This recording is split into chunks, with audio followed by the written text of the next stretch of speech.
السلام علیکم ورحمۃ اللہ وبرکاتہ۔ اللہ تبارک تعالیٰ نے سورہ القمر میں 4 مرتبہ یہ فرمایا ہے، اور بے شک ہم نے قرآن کو سمجھنے کے لیے آسان کر دیا ہے، کیا کوئی ہے نصیحت حاصل کرنے والا؟ اس لیے اب قرآن سمجھو، اپنی اور دوسروں کی دنیا و آخرت بہتر کرنے کی کوشش کرو۔ سورۃ القصص میں تذکرہ سیدنا موسیٰ علیہ السلام کا چل رہا ہے، لیکن اس تناظر میں آج کے سبق میں رسول اللہ صلی اللہ علیہ وآلہ وسلم کی نبوت اور رسالت کی صداقت کا بیان ہے۔ آپ کو یہ حیرانگی ہوگی سن کے کہ ذکر حضرت موسیٰ کا ہے اور رسول اللہ صلی اللہ علیہ وسلم کی صداقت کیسے؟ تو ان آیات کے اندر وہ 3 واقعات جو پہلے رونما ہو چکے تھے، وہ رسول اللہ صلی اللہ علیہ وآلہ وسلم کی زبان مبارک سے من و ان چونکہ بیان کیے گئے، تو اس سے بڑھ کے اور صداقت کوئی نہیں ہو سکتی۔ اس کی وجہ یہ ہے کہ رسول اللہ صلی اللہ علیہ وآلہ وسلم اور سیدنا موسیٰ علیہ السلام کے درمیان 2000 سال کا فرق ہے۔ 40 نسلیں درمیان میں گزر چکی تھیں۔ 2000 سال منہ کو کہنے کی بات ہے۔ اس کے باوجود رسول پاک صلی اللہ علیہ وآلہ وسلم ان واقعات کو یوں بیان فرما رہے ہیں جیسے آپ وہاں پہ موجود ہوں، یعنی پورا نقشہ کھینچا جاتا ہے۔ ابھی آپ نے پڑھا سورہ قصص کے شروع میں حضرت موسیٰ کا بچپن کیسا تھا، بچپن سے جوانی کا سفر میں نے آپ کو پڑھایا ہے، جوانی سے پھر مدین کیوں جانا پڑا وہ آپ نے پڑھا ہے، مدین میں جائے سکونت کیسے اختیار فرمائی وہ آپ نے سماعت فرمایا، مدین سے مصر واپس کیسے پہنچے۔ تو ان تمام واقعات کو پڑھتے ہوئے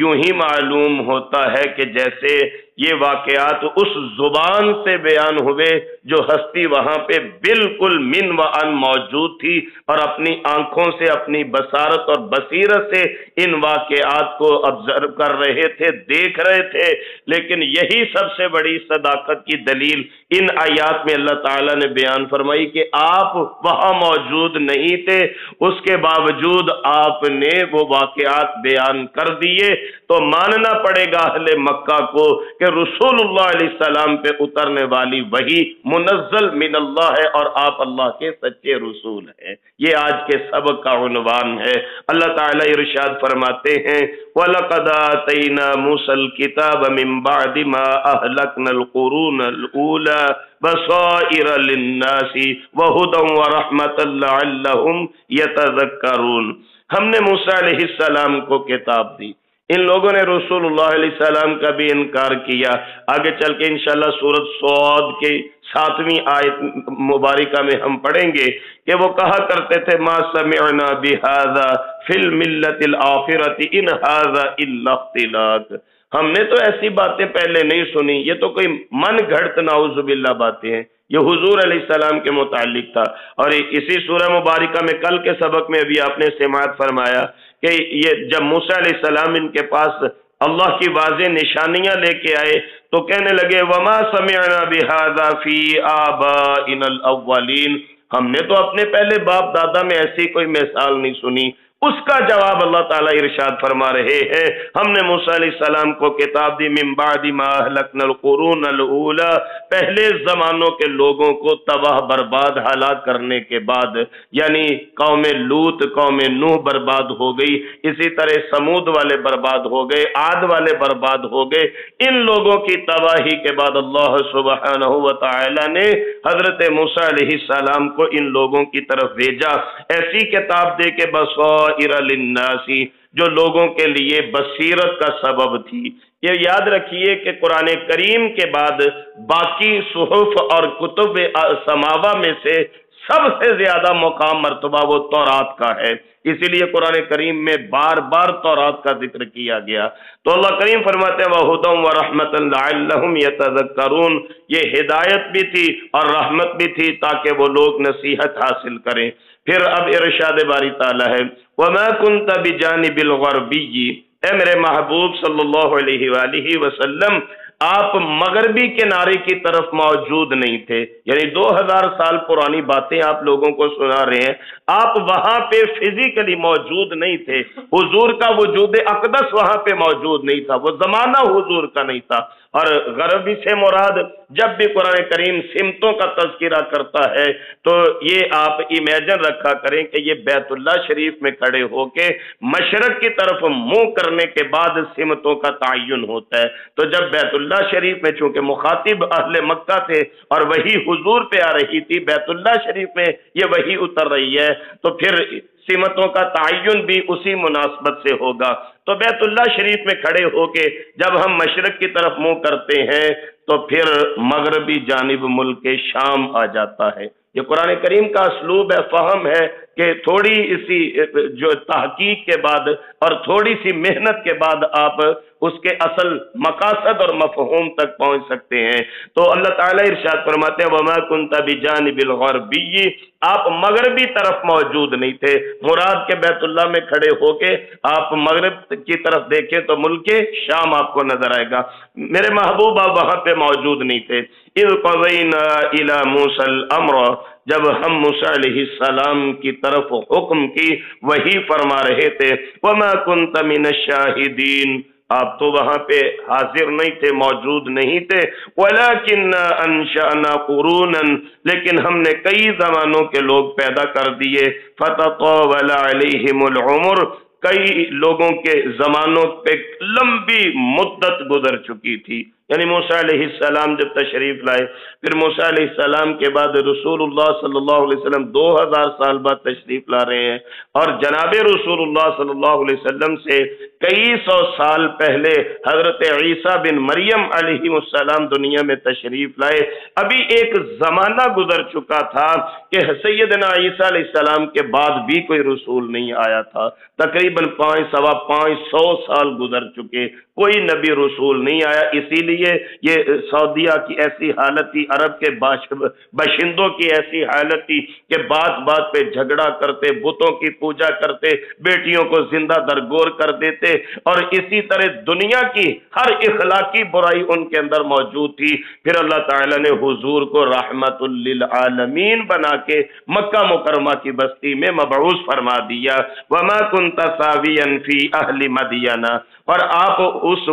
مدین کے رہنے والے بھی نہیں تھے۔ مدین کا تذکر آپ نے پڑھا گزشتہ اسباق میں، اور یوں ہی معلوم ہوتا ہے کہ جیسے ہم یہ سارا سین اپنی آنکھوں سے دیکھ رہے ہیں، یہ منظر ہماری آنکھوں کے سامنے موجود ہے، حضور نے وحی الہی کے توسط سے اس طرح ان واقعات کو بیان فرما دیا۔ تو اللہ تعالیٰ ارشاد فرماتے ہیں وہ مدین کے کنویں پہ حضرت موسیٰ کا جانا، وہاں پہ لڑکیوں کی بکریوں کو پانی پلانا، پھر درخت کے سائے میں واپس آنا، دعا مانگنا، پھر ان میں سے ایک لڑکی کا واپس آ کے آپ کو اپنے گھر بلا کے لے جانا کہ میرے والد صاحب آپ کو بلاتے ہیں تاکہ آپ کو آپ کی محنت کا بدلہ دیا جائے۔ اللہ کریم فرماتے ہیں یہ سارے واقعات آپ منوان بیان فرما رہے ہیں، وَمَا كُنْتَ سَاوِيًا فِي أَهْلِ مَدْيَنَ، اس کے باوجود کہ آپ مدین کے رہنے والے نہیں تھے۔ یہ حضور کی صداقت کی دلیل ہے، یہ سرکار دو عالم صلی اللہ علیہ وآلہ وسلم کے سچا ہونے کی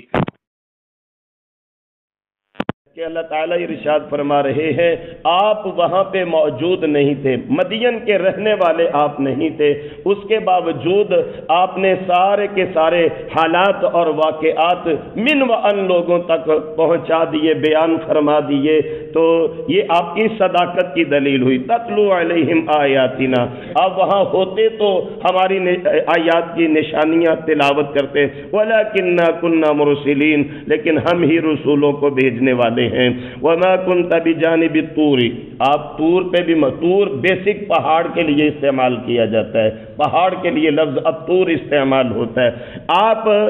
طور کے پہاڑ کے کنارے پہ بھی موجود نہیں تھے۔ اذ نادینا، جب ہم نے آواز دی، اس آواز کا تذکرہ کل کے سبق میں آپ بالتفصیل سماعت فرما چکے ہیں، سورہ نمل کے اندر میں ذکر کر چکا ہوں، سورہ طٰہٰ میں ہم اس کی تفصیلات پڑھ چکے ہیں کہ وہ کتنی مسحور کن آواز تھی، وہ کتنی پیاری آواز تھی، انی انا اللہ موسیٰ میں اللہ ہوں، میں غالب حکمت والا ہوں، فَاخْلَعْنَ عَلَيْكَ اپنے جوتے پیچھے اتاریے، اِنَّكَ بِالْوَادِ الْمُقَدَّسِ طُوًى آپ بابرکت وادی میں داخل ہو چکے ہیں۔ تو میں نے تو بات ہی ختم کر دی کہ اس کا ادراک صرف حضرت موسیٰ کی سماعت کر سکتی ہے کہ جس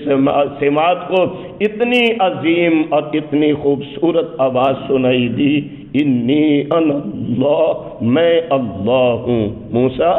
میں اللہ ہوں۔ تو اللہ تعالیٰ ارشاد فرماتے ہیں جب ہم نے آواز دی وَلَٰكِن رَحْمَةً مِّن رَّبِّكَ،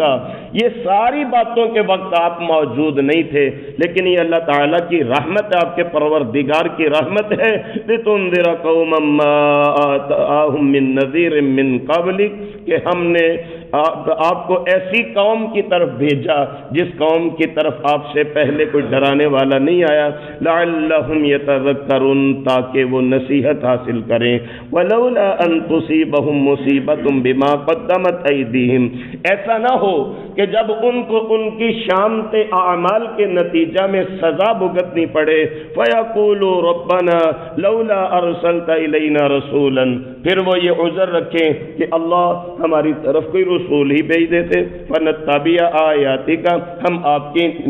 آیات کی پیروی کرتے، ونکون من المؤمنین اور ہم ایمان والوں میں سے ہو جاتے، یعنی یہ عذر رکھ سکتے تھے۔ اللہ تعالیٰ نے ان کے تمام ہیلے بہانے حجت عذر ختم فرما دیے۔ فلما اب کیا ہوا، فلما جاءہم الحق من عندنا جب ان کے پاس ہماری طرف سے حق آ گیا، یعنی رسول اللہ صلی اللہ علیہ وآلہ وسلم تشریف لے آئے، قالوا کہنے لگے لولا اوتی مثل ما اوتی موسیٰ، جیسے موسیٰ کو معجزات دیے گئے ویسے معجزات حضور کو کیوں نہیں دیے گئے؟ یعنی یہ کفار کا ایک بے ڈھنگا سا اعتراض تھا۔ کبھی کوئی امام راضی رحمہ اللہ نے تفسیر کبیر کے اندر بڑی خوبصورت ایک بات لکھی ہے، وہ فرمانے لگے کہ اللہ تعالیٰ اس چیز کے پابند نہیں کہ تمام انبیاء کے معجزات ایک ہی نوعیت کے ہوں، اور اسی طرح کتب کے نزول کی ترتیب بھی وہ اللہ سبحانہ و تعالیٰ کی طرف سے حکمت پہ مبنی ہے۔ مثال کے طور پہ تورات ساری کی ساری ایک دفعہ نازل ہوئی،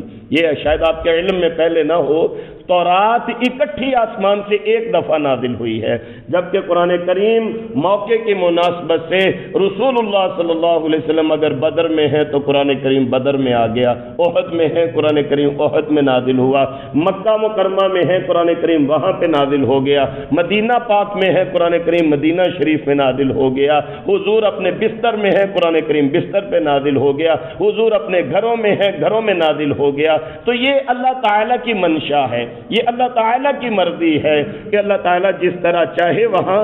آپ نزول فرما دے۔ تو ان مکے والوں نے اعتراض کیا، جیسا موسیٰ علیہ السلام کو معجزات دیے گئے آپ کو ویسے معجزے کیوں نہیں دیے گئے؟ اولم یکفروا بما اوتی موسیٰ من قبل، اللہ تعالیٰ فرماتے ہیں جب موسیٰ کو معجزات ملے تو کیا ان کے معجزات کے منکر موجود نہیں تھے؟ جب موسیٰ علیہ السلام کے زمانے میں لوگوں نے آپ کے معجزات کا بھی انکار کر دیا ہے، تو ابھی مکے والوں کے سامنے اگر اسی نوعیت کے معجزات کا نزول ہوتا تو یقیناً یہ اعتراض کرتے، قالوا سحران تظاہرا، کہنے لگے یہ دونوں جادوگر ہیں ایک دوسرے کے مددگار ہیں۔ سورۃ الانعام میں ہم یہ پڑھ رہے ہیں پہلے کہ تورات اور قرآن کریم کا اکٹھا ذکر کیا گیا دو مقامات پہ، ایک سورۃ الانعام کی 91 اور 92 آیات جو ہیں، پہلے تورات کا ذکر ہے اور 92 نمبر آیہ مبارکہ میں اللہ تعالیٰ فرماتا ہے وَهَذَا کتاب، یہ قرآن کریم بھی ہے۔ اسی طرح جہاں پہ سورۃ الانعام کا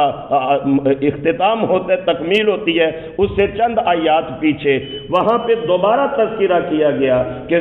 تورات اللہ کی طرف سے نازل کی گئی، اس کے یہ احکامات ہیں، پھر اس کے ساتھ ہی فرما دیا گیا وَهَذَا کتاب، یہ کتاب ہے، تو لہذا یہ کتاب اللہ تعالیٰ کی طرف سے نازل شدہ ہے۔ مکہ کے لوگ کہنے لگے دونوں جادوگر ہیں جو ایک دوسرے کی مدد کرتے ہیں، وَقَالُوا إِنَّا بِكُلٍّ كَافِرُونَ، بات ہی بد نصیبوں نے ختم کر دی، کہنے لگے ہم ہر ایک کے ہی منکر ہیں، ہم مانتے ہی نہیں ہیں، ہم نے ہر ایک کا انکار کر دیا۔ قل آپ فرما دیجئے فَأْتُوا بِكِتَابٍ مِّنْ عِنْدِ اللَّهِ،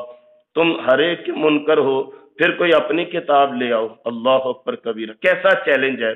تم ہر ایک کے منکر ہو، تم تورات کو بھی نہیں مانتے، تم موسیٰ علیہ السلام کے معجزات کو بھی نہیں مانتے، تم قرآن کریم کو بھی نہیں مانتے، سرور دو عالم خاتم النبیین صلی اللہ علیہ وآلہ وسلم کے معجزات کو بھی نہیں مانتے، پھر ایسا کرو فَأْتُوا بِكِتَابٍ مِّنْ عِنْدِ اللَّهِ، تم ہی اللہ کی طرف سے کوئی کتاب لے آؤ، وَأَهْدَىٰ مِنْهُمَا، جو ان دونوں کتابوں سے زیادہ ہدایت والی ہو۔ پھر تورات اور قرآن کریم کا اکٹھے ذکر کر دیا گیا، جو ان دونوں سے زیادہ ہدایت شدہ ہو، اتبعہ، میں محمد صلی اللہ علیہ وسلم اس کا پیروی کرنے کے لیے تیار ہوں۔ کیسا خوبصورت چیلنج ہے، لیکن کتاب تو دور کی بات، ایک آیت بھی کوئی نہیں لا سکتا۔ کتاب تو دور کی بات، حضور پہ اترنے والی وحی کے مقابلے میں کوئی ایک آیت بھی نہیں لا سکتا۔ بڑے بڑے لوگوں نے، میں نے پہلے بھی شاید کسی مجلس میں آپ کو یہ مثال دی تھی، بڑے بڑے لوگوں نے کوشش کی، جب القاریۃ ما القاریہ وما ادراک ما القاریہ نازل ہوئی تو ایک کافر کہنے لگا جی میں بھی ایسی صورت بنا سکتا ہوں، تو اس نے لکھا الفیل ما الفیل وما ادراک ما الفیل، تمہیں کیا پتا ہاتھی، وہ ہاتھی کیا ہے، اس کی ایک سونڈ ہوتی ہے، ایک دم ہوتی ہے، دو بڑے بڑے کان ہوتے ہیں، نعوذ باللہ یہ وہی بنا کے پیش کر رہے تھے۔ تو اس لیے اللہ تعالیٰ نے چیلنج دیا قیامت تک کوئی اس جیسا قرآن نہیں لا سکتا، 10 صورتیں نہیں لا سکتا، ایون کہ ایک صورت کا بھی چیلنج قرآن کریم میں موجود ہے۔ اگر تم سچے ہو فاتو بصورت مثلی، اس جیسی کوئی ایک صورت ہی لے کے ہو، لیکن نہ تم کل کر سکے نہ قیامت کی دیوار تک کر سکو گے۔ یہاں پہ فرمایا لاؤ کوئی کتاب جو ان دونوں کتابوں سے زیادہ ہدایت والی ہو، اتبع ہو، میں محمد صلی اللہ علیہ وسلم خود اس کی پیروی شروع کر دوں گا، ان کنتم صادقین، اگر تم سچے ہو۔ فَإِن لَمْ يَسْتَجِيبُوا لَكَ، اگر وہ آپ کو جواب نہ دے سکیں، اگر آپ کی بات کو قبول، چیلنج کو قبول نہ کر سکے، فَعْلَمْ، پھر میرے محبوب آپ جان لیجئے، أَنَّمَا يَتَّبِعُونَ أَهْوَاءَهُمْ، یہ لوگ صرف خواہشات کی پیروی کر رہے ہیں۔ خواہش تھی نا ان کی بتوں کی پوجا کرنی، خواہش تھی ان کی کہ اللہ سبحانہ و تعالیٰ کے احکامات کے مقابلے میں اپنی من کی مراد پوری کرنی ہے، اپنی منشا کے مطابق چلنا ہے۔ لہذا آپ جان لیجئے کہ یہ صرف اپنے من کے بندے ہیں، اپنے خواہشوں کے غلام ہیں، اور خواہشات کا غلام دنیا میں بھی ذلیل ہوتا ہے، آخرت میں بھی ذلیل ہوگا۔ حقیقت بات ہے، خود کو خواہشوں کا غلام مت بنائیے، اپنے آپ کو اللہ اور اللہ کے رسول علیہ السلام کا غلام بنا لیجئے۔ اصل کامیابی رسول اللہ کا غلام بننے کے اندر ہے، اصل کامیابی اللہ تعالیٰ کا غلام بننے کے اندر ہے، صحیح معنوں میں اللہ کا بندہ بننے میں ہے۔ تو فرمایا وَمَنْ أَضَلُّ مِمَّنِ اتَّبَعَ هَوَاهُ،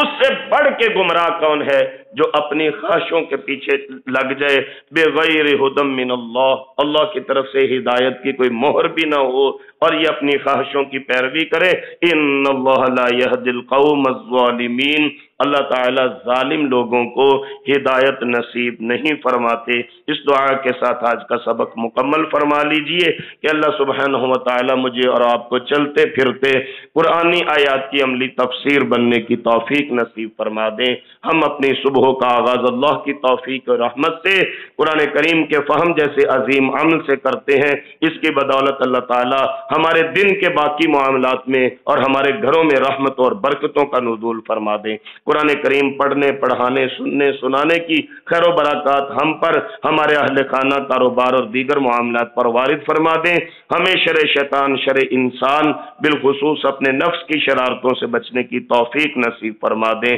اور اللہ تعالیٰ سے دعا کیجئے اللہ تعالیٰ ہمیں قرآنی احکامات کے مطابق باعمل زندگی نصیب فرما کے دنیا اور آخرت کی کامیابیاں سمیٹنے کی توفیق نصیب فرما دیں، مقروضوں کے قرض دور فرما دیں، اللہ مجبوروں کی مجبوریوں کو رفع فرما دیں، جو روزگار کی وجہ سے پریشان ہیں اللہ تعالیٰ رزق حلال کے دروازے کھول کے کاروباری مشکلات کو آسان فرما دیں۔ بیرون ممالک میں جو ہمارے بہن بھائی مقیم ہیں اللہ تعالیٰ ان کے ایمان کی، شرم و حیا کی، ان کے مال جان کی حفاظت فرمائے۔